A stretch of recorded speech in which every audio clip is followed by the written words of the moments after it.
ಮಾನವೀಯ ಸ್ನೇಹಿತರ ಒಕ್ಕೂಟ ಕೊಡಗು ಜಿಲ್ಲಾ ವಾರ್ತೆಗೆ ಸ್ವಾಗತ. ಓದುತ್ತಿರುವವರು ಅಜ್ಜಿಕುಟೀರ ಸುನೀತಾ ಗಿರೀಶ್ ಸುಂಟಿಕೊಪ್ಪ. ಕೊಡಗು ಜಿಲ್ಲಾ ಕಾರ್ಯನಿರತ ಪತ್ರಕರ್ತರ ಸಂಘದ 15 ನಿರ್ದೇಶಕರ ಸ್ಥಾನಕ್ಕೆ ನಗರದ ಪತ್ರಿಕಾ ಭವನದಲ್ಲಿ ನಡೆದ ಚುನಾವಣೆಯಲ್ಲಿ ಅಧ್ಯಕ್ಷರಾಗಿ ಬಾಚಿರಣಿಯಂಡ ಅನುಕಾರ್ಯಪ್ಪ, ಪ್ರಧಾನ ಕಾರ್ಯದರ್ಶಿಯಾಗಿ ಹೆಜ್ಜೆ ರಾಜೇಶ್ ಆಯ್ಕೆಯಾದರು. ರಾಜ್ಯ ಸಮಿತಿ ಸದಸ್ಯರಾಗಿ BR ಸವಿತಾ ರೈ, ಉಪಾಧ್ಯಕ್ಷರಾಗಿ ವನಿತಾ ಚಂದ್ರಮೋಹನ್, AN ವಾಸು, ನವೀನ್ ಸುವರ್ಣ, ಕಾರ್ಯದರ್ಶಿಯಾಗಿ ರಿಜ್ವಾನ್ ಹುಸೇನ್, ಮಲ್ಲಿಕಾರ್ಜುನ್, ಚೆರಿಯಮ್ಮನೆ ಸುರೇಶ್ ಅವರು ಅವಿರೋಧವಾಗಿ ಆಯ್ಕೆಯಾಗಿದ್ದಾರೆ. ದಕ್ಷಿಣ ಕೊಡಗಿನ ಬಾಳೆಲೆ ಹೋಬಳಿಯ ಬಾಳೆಲೆ ಕೊಟಗೇರಿ ಸಂಪರ್ಕ ಸೇತುವೆಯಾಗಿರುವ ದೋಣಿಕಡುವು ಸೇತುವೆಯ ಒಂದು ಭಾಗದಲ್ಲಿ ಭಾರೀ ಗಾತ್ರದ ಹೊಂಡ ಆಗಿದ್ದು, ಈ ಸೇತುವೆಯು ಅಪಾಯದ ಅಂಚಿನಲ್ಲಿದೆ. ದುರಸ್ತಿ ಕಾರ್ಯದ ಬಗ್ಗೆ ಶೀಘ್ರ ಕ್ರಮ ಕೈಗೊಂಡು ಸುಗಮ ಸಂಚಾರಕ್ಕೆ ಅನುವು ಮಾಡಿಕೊಡಬೇಕೆಂದು ನಿಟ್ಟೂರು ಗ್ರಾಮ ಪಂಚಾಯಿತಿ ಅಧ್ಯಕ್ಷರಾದ ಅರಮಣಮಡ ಸತೀಶ್ ದೇವಯ್ಯ ಆಗ್ರಹಿಸಿದ್ದಾರೆ.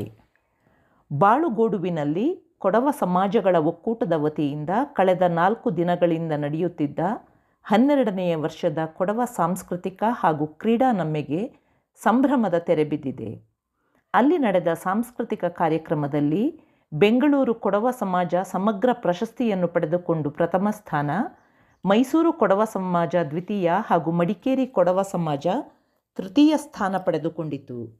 ಮಡಿಕೇರಿ ನಗರದ ಓಂಕಾರ ಸದನದಲ್ಲಿ ಸಮರ್ಥ ಕನ್ನಡಿಗರು ಸಂಸ್ಥೆಯ ಕೊಡಗು ಘಟಕದ ವತಿಯಿಂದ ಆಯೋಜಿತವಾದ ನಿಮ್ಮ ಪ್ರತಿಭೆ ನಮ್ಮ ವೇದಿಕೆ ಸಾಂಸ್ಕೃತಿಕ ಕಾರ್ಯಕ್ರಮಗಳಿಗೆ ಚಾಲನೆ ನೀಡಿ ಮಾತನಾಡಿದ ವೈದ್ಯ ಹಾಗೂ ಸಾಹಿತಿ ಡಾಕ್ಟರ್ ನಡಿಬೈಲು ಉದಯಶಂಕರ್ ಅವರು, ಸಾಹಿತ್ಯಕ್ಕೆ ಉತ್ತಮ ಮಾನವನನ್ನಾಗಿ ರೂಪಿಸುವ ಶಕ್ತಿ ಇದೆ.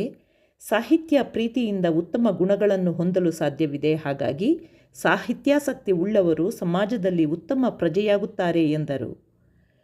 ಯುವ ನಿಧಿ ಯೋಜನೆಗೆ ಈಗಾಗಲೇ ಹೆಸರು ನೋಂದಾಯಿಸಿಕೊಂಡು ಹಣ ಪಡೆಯುತ್ತಿರುವ ಫಲಾನುಭವಿಗಳು ತಮ್ಮ ಸ್ವಯಂ ಘೋಷಣೆಯನ್ನು ಪ್ರತಿ ತ್ರೈಮಾಸಿಕದ ಬದಲಾಗಿ ನವೆಂಬರ್ 2025ನೇ ತಿಂಗಳಿನಿಂದ ಪ್ರತಿ ತಿಂಗಳಿನ 1ರಿಂದ 25ರ ಒಳಗೆ ಸ್ವಯಂ ಘೋಷಣೆಯನ್ನು ಸೇವಾ ಸಿಂಧು ಜಾಲತಾಣದಲ್ಲಿ ಸಲ್ಲಿಸುವುದು ಕಡ್ಡಾಯವೆಂದು ಪ್ರಕಟಣೆ ತಿಳಿಸಿದೆ.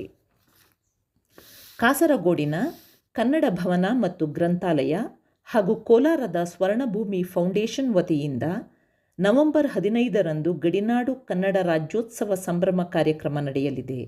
ಈ ಕಾರ್ಯಕ್ರಮದಲ್ಲಿ ಕನ್ನಡ ಭವನದ ಕೊಡಗು ಜಿಲ್ಲಾಧ್ಯಕ್ಷ ಬೊಳ್ಳಜಿರ B. ಅಯ್ಯಪ್ಪ ಹಾಗೂ ಕೇರಳ ರಾಜ್ಯ ಕನ್ನಡ ಚುಟುಕು ಸಾಹಿತ್ಯ ಪರಿಷತ್ನ ಕೊಡಗು ಜಿಲ್ಲಾ ಘಟಕದ ಅಧ್ಯಕ್ಷೆ ರುಬೀನಾ MA ಅವರಿಗೆ ಕಾಸರಗೋಡು ಕನ್ನಡ ಭವನ ರಜತ ಮಹೋತ್ಸವ ಸಂಭ್ರಮ ಕನ್ನಡ ರಾಜ್ಯೋತ್ಸವ ಪ್ರಶಸ್ತಿ 2025 ನೀಡಿ ಗೌರವಿಸಲಾಗುವುದು ಎಂದು ಸಂಘದ ಸ್ಥಾಪಕ ಅಧ್ಯಕ್ಷರಾದ ಡಾಕ್ಟರ್ ವಾಮನರಾವ್ ಬೇಕಲ್ ತಿಳಿಸಿದ್ದಾರೆ.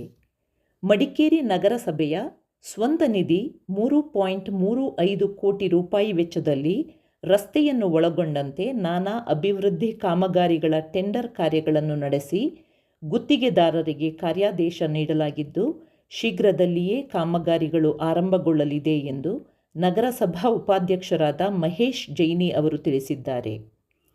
ವಿರಾಜಪೇಟೆ ತಾಲೂಕು ಆಸ್ಪತ್ರೆಯನ್ನು ಈಗಾಗಲೇ 400 ಹಾಸಿಗೆಗಳ ಆಸ್ಪತ್ರೆಯಾಗಿ ಮೇಲ್ದರ್ಜೆಗೇರಿಸಲಾಗುತ್ತಿದೆ. ಸರಕಾರದ ಬಜೆಟ್ನಲ್ಲಿಯೇ ಈ ಯೋಜನೆ ಘೋಷಣೆಯಾಗಿ ಕಾರ್ಯರೂಪಕ್ಕೆ ಬರಲು ಪ್ರಕ್ರಿಯೆಗಳು ಆರಂಭವಾಗಿದೆ. ಈ ನಡುವೆಯೇ ಆರೋಗ್ಯ ಇಲಾಖೆಯ ಪ್ರತ್ಯೇಕ ಜಿಲ್ಲಾಸ್ಪತ್ರೆ ಸ್ಥಾಪನೆ ಚಿಂತನೆಯಿಂದ ವಿರಾಜಪೇಟೆಯ ಸಾರ್ವಜನಿಕರಿಗೆ ಮತ್ತಷ್ಟು ಅನುಕೂಲವಾಗಲಿದೆ. ಜಿಲ್ಲಾಸ್ಪತ್ರೆಯನ್ನು ಕೊಡಗು ವೈದ್ಯಕೀಯ ವಿಜ್ಞಾನಗಳ ಸಂಸ್ಥೆ ಬೋಧಕ ಆಸ್ಪತ್ರೆಯಾಗಿ ಮಾಡಿಕೊಂಡಿರುವ ಹಿನ್ನೆಲೆ ಬೇರೊಂದು ಜಿಲ್ಲಾಸ್ಪತ್ರೆ ಸದ್ಯದಲ್ಲೇ ಕಾರ್ಯಾರಂಭಿಸಲಿದೆ ಎನ್ನುವ ಮಾಹಿತಿಯನ್ನು ಇತ್ತೀಚೆಗೆ ಜಿಲ್ಲೆಗೆ ಆಗಮಿಸಿದ್ದ ಆರೋಗ್ಯ ಸಚಿವ ದಿನೇಶ್ ಗುಂಡೂರಾವ್ ಅವರು ನೀಡಿದ್ದರು. ಕಾಂತೂರು ಮೂರ್ನಾಡು ಗ್ರಾಮ ಪಂಚಾಯಿತಿ ವ್ಯಾಪ್ತಿಯಲ್ಲಿ ಗ್ರಾಮೀಣ ಕುಡಿಯುವ ನೀರು ಮತ್ತು ನೈರ್ಮಲ್ಯ ಇಲಾಖೆ ಅನುಷ್ಠಾನಗೊಳಿಸಿರುವ ಜಲಜೀವನ್ ಮಿಷನ್ ಯೋಜನೆಯಡಿ ಕಾರ್ಯಗತಗೊಳಿಸಲಾದ ಕುಡಿಯುವ ನೀರು ಸರಬರಾಜು ಕಾಮಗಾರಿಯನ್ನು ಸಂಸದ ಯದುವೀರ್ ಕೃಷ್ಣದತ್ತ ಚಾಮರಾಜ ಒಡೆಯರ್ ಮತ್ತು ಶಾಸಕರಾದ ಡಾಕ್ಟರ್ ಮಂತರ್ಗೌಡ ಉದ್ಘಾಟಿಸಿದರು. ಕಳೆದ 6 ವರ್ಷಗಳಿಂದ ಕೃಷಿ ಜಮೀನುಗಳ ಪೋಡಿ ದುರಸ್ತಿಗೆ ತಾಲೂಕು ಕಚೇರಿಗೆ ಅರ್ಜಿ ಸಲ್ಲಿಸಿದ್ದರೂ ಇದುವರೆಗೂ ಜಾಗದ ದುರಸ್ತಿ ಮಾಡಿಲ್ಲ ಎಂದು ಆರೋಪಿಸಿರುವ ರೈತರು ಸೋಮವಾರಪೇಟೆ ತಾಲೂಕು ಕಚೇರಿ ಎದುರು ವಿಷದ ಬಾಟಲಿ ಹಿಡಿದು ಪ್ರತಿಭಟನೆ ನಡೆಸುತ್ತಿದ್ದಾರೆ. ಸಂಜೆ 5 ಗಂಟೆಯೊಳಗೆ ಹಿರಿಯ ಅಧಿಕಾರಿಗಳು ಬಾರದಿದ್ದರೆ ವಿಷ ಸೇವಿಸಿ ಆತ್ಮಹತ್ಯೆ ಮಾಡಿಕೊಳ್ಳುವುದಾಗಿ ಎಚ್ಚರಿಕೆ ನೀಡಿದ್ದಾರೆ.